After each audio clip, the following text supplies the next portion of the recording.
Bien, chavos, continuando con la secuencia de los videos, pues nos corresponde ahorita trabajar el contenido del video 2 y este está enfocado básicamente a las dos últimas unidades del temario. Como ustedes recordarán, nosotros hemos estado trabajando hasta el momento la unidad 3, estábamos a punto de finalizar, únicamente estábamos trabajando con integración por fracciones parciales, pero ahorita vamos a hacer una pequeña semblanza de lo que hemos visto en esta unidad 3 para pasarnos a una unidad 4. ¿Sale? Bien, dentro de la unidad 3, recuerden que nosotros trabajamos la unidad 2 como una integración directa, ¿sí? ¿Qué tenemos que recordar de la integración directa? Pues básicamente el manejo, el manejo y la identificación de cada una de las integrales. Si recuerdan, nosotros vimos, por ejemplo, esta integral directa, x a la n de x, su resultado es x a la n más 1 sobre n más 1 más e, con la consideración de que n tiene que ser diferente de menos 1, ¿sale? ¿Qué quiere decir eso? Que, por ejemplo, para esta integral, si nosotros teníamos x cúbica de x, nuestro resultado sería x, n más 1 sería 4 sobre 4, con la constante de integración, y así sucesivamente con todas las integrales que adopten esta forma. Después de ahí, si nosotros tenemos una integral que implica, por ejemplo, Euler, con la integral e a la u de u igual a e a la u más c, recuerden que nosotros es bien importante para todas las integrales identificar u y el diferencial para verificar que ésta esté completa o no, y proceder a hacer proceder a continuar con los pasos para poder integrar. Por ejemplo, voy a poner aquí dos ejercicios para que ustedes puedan seguir esta secuencia con otras integrales directas. Recuerden, por ejemplo, que teníamos esta integral de 5e a la 3x. E a la 3x cuadrado 5x a la 3x cuadrado de x. Inicialmente estamos familiarizados con la integral por partes, pero ahorita nosotros la vamos a resolver como una integración directa, porque aunque se pudiese resolver por la de partes, por la forma que tiene y por lo que hemos visto, nosotros la vamos a resolver por integral directa considerando sus elementos. Recuerden que la fórmula de integración es e a la u de u, e a la u más c. Entonces, es importante que saber quién es u. U para mí es 3x cuadrado. Vamos con la estructura de la fórmula. Su derivada es que 6x de x. Creo que ahí no deben de tener ningún problema. Observamos cómo está la integral. Aquí un paso previo.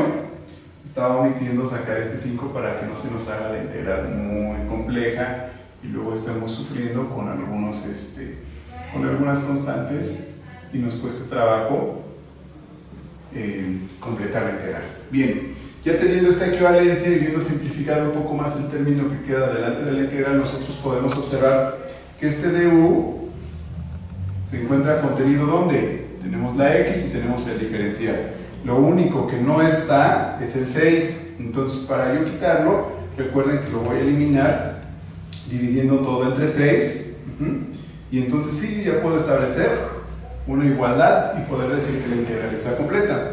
Por lo tanto, lo que tengo que hacer únicamente es, como yo dividí entre 6, recuerden que coloqué el du entre 6 para poder hacer ese equilibrio y verdaderamente comprobar o corroborar que esa integral ya se puede realizar. Es decir, este du entre 6 nosotros lo vamos a tomar como un sexto que va a multiplicar a toda la integral, todo el proceso de integración. Después tenemos el 5, que está como constante, y después aplicamos nuestra formulita.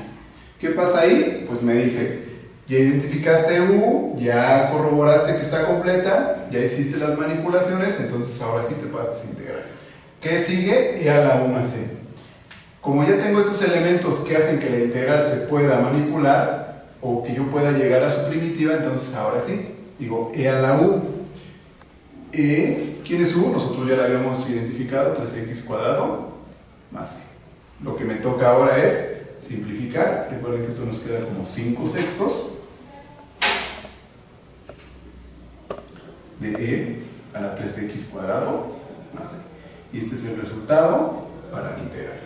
Ahora, ¿cuál es el objetivo de este ejercicio? Que ustedes recuerden, básicamente, que la integración directa es el eslabón para poder entrar a los siguientes métodos, que es la integral por partes, la integral por sustitución trigonométrica y la integración por fracciones parciales. ¿Sí? Bien. Por la duración del video va a ser imposible que podamos realizar ahorita un ejercicio extenso de cada uno. Recuerden que nosotros ya la integral por partes y la integral por sustitución trigonométrica ya la trabajamos y por ahí alcanzamos a ver un caso de fracciones parciales. Ahora en la semana que estén activas las clases en línea, entonces podremos profundizar un poquito más para que cerremos bien esta unidad. Bien, ¿qué me corresponde aquí? Pues básicamente decirles que la integración directa, como les decía, era bien importante para poder trabajar lo que son las los métodos directos, pero ya combinados para situaciones más complejas que no se pueden resolver directamente con las fórmulas que tenemos contempladas en el formulario. ¿Qué quiere decir ahora? Que al trabajar, por ejemplo, una integral por partes, recuerden que lo más importante es identificar U y dB. Teniendo esos dos elementos, nosotros podemos aplicar este procedimiento, teniendo en cuenta algunas consideraciones. ¿Qué habíamos dicho de U? Debe ser fácil de derivar. Y el otro elemento que tengo que identificar, fácil de integrar. Bajo esos dos contextos, nosotros podemos aplicar una integral por partes. Después de esto y después de hacer las operaciones, nosotros nos íbamos a la formulita, colocábamos los elementos y nos volvía a salir una integral. Esta integral tenía la peculiaridad de que se podía volver a repetir, podía volver a quedar en el mismo contexto que la inicial, o generar una integral más complicada. Que ahí era donde yo les recomendaba que si ustedes en el primer paso, al identificar U y dB y hacer su procedimiento de derivación e integración, y al colocarlo dentro de la fórmula, si ustedes notaban que esta iba incrementando, por ejemplo, de exponentes, pues iba siendo de un grado más grande, la recomendación era regresar y hacer el cambio, porque probablemente tomamos malos elementos, ¿sí? No siempre son distinguibles estos dos por separado, sino que a veces esta que es fácil de derivar también es fácil de integrar, y esta que es fácil de integrar también puede ser fácil de derivar, entonces se pueden confundir esos elementos. Lo importante aquí es tener en cuenta esos tips que les comenté para que ustedes puedan tener un procedimiento más fluido. Entonces, en el caso de la integral por partes, los elementos que tienen que considerar son U y dB, fácil de derivar, fácil de integrar, y aplico dentro de la fórmula los elementos para poder resolver la integral que me queda de esta parte y entonces obtener el resultado. En algunos casos, en algunos ejemplos, ustedes se dieron cuenta que cuando anotábamos una integral que tenía x cúbica, seno de x, que por lo general iba a ser nuestro u, al derivarlo o al hacer el procedimiento, nos quedaba una integral dentro, en esta parte, de segundo grado. Entonces, todavía se seguía integrando por partes y lo que teníamos que hacer era volver a repetir ese procedimiento. Básicamente, cuando nosotros tomamos u como la x elevado a una potencia, nosotros verificábamos el número de pasos que teníamos que hacer o el número de integrales que teníamos que realizar. Bien, eso con la integral por partes. Después, con la integral por sustitución trigonométrica, recuerden que, la integral por partes se aplicaba principalmente a términos que se estaban multiplicando, términos algebraicos, trigonométricos, etcétera, etcétera, todas las funciones. Y la integral por sustitución trigonométrica tenía un caso peculiar. Esa la íbamos a aplicar para donde nosotros teníamos raíz cuadrada. Si nosotros identificamos un elemento como raíz cuadrada, aquí yo solamente coloqué un caso. Recuerden que son 3 casos posibles y cada caso tiene su transformación y se basan en el triángulo de Pitágoras. En el triángulo rectángulo que se resuelve por Pitágoras.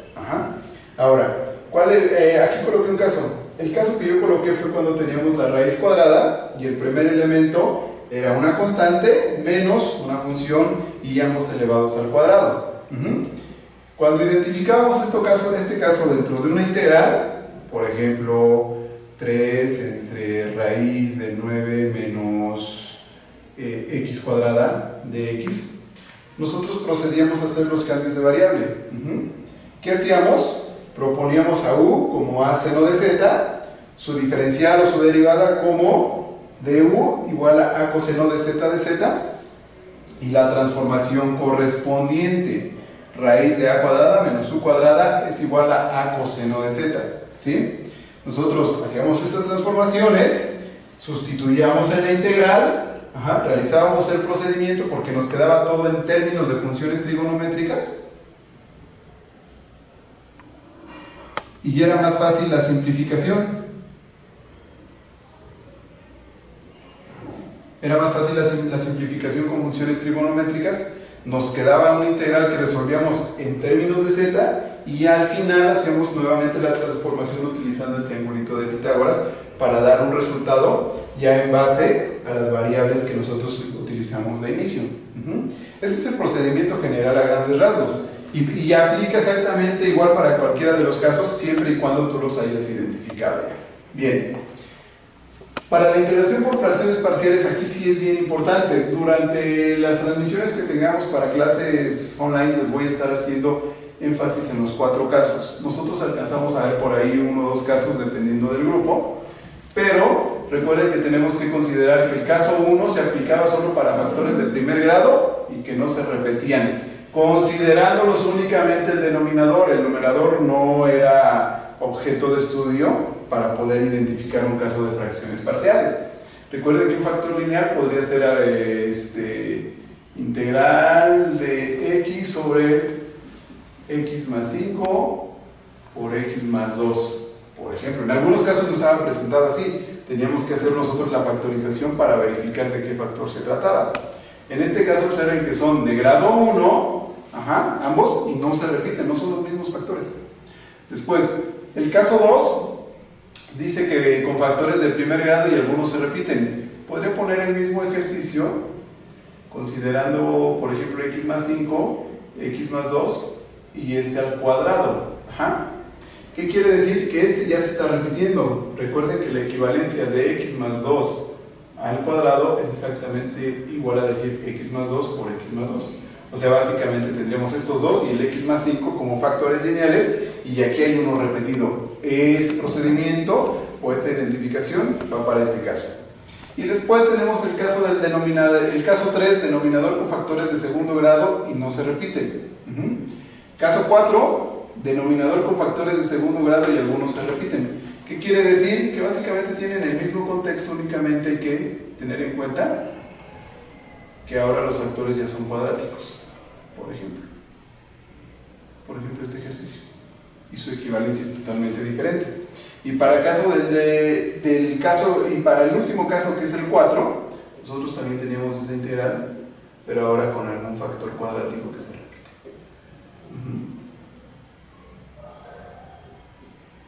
Bien, esos eran los casos que nosotros íbamos a trabajar, y les digo, vamos a profundizar con ellos en las clases en línea. Ya por último, para concluir, me queda decirles que la unidad 4 son las aplicaciones de la integral. Entonces, en la unidad 4 vamos a estar tocando dos tópicos bien importantes, que son áreas bajo curva, como lo que hicimos en la primera unidad con sumas de Riemann, pero ahora lo vamos a hacer ya con la integral definida. Y vamos a tocar el tema de sólidos de revolución. Para cálculo de volúmenes, con figuras que al girarse sobre su eje, pues forman un volumen, adquieren cuerpo, por lo tanto se puede calcular su volumen, y la integral también nos va a ayudar a determinar ese tipo de cálculos. ¿De acuerdo? Entonces, ahorita eso es lo que contempla el video número 2. Vamos a estarle dando seguimiento todavía. Ahorita en el tercer video que hagamos referencia voy a mencionarles un poquito más de la unidad 4 y vamos a concluir esta serie de videos en los cuales nosotros vamos a profundizar ahora con las clases online.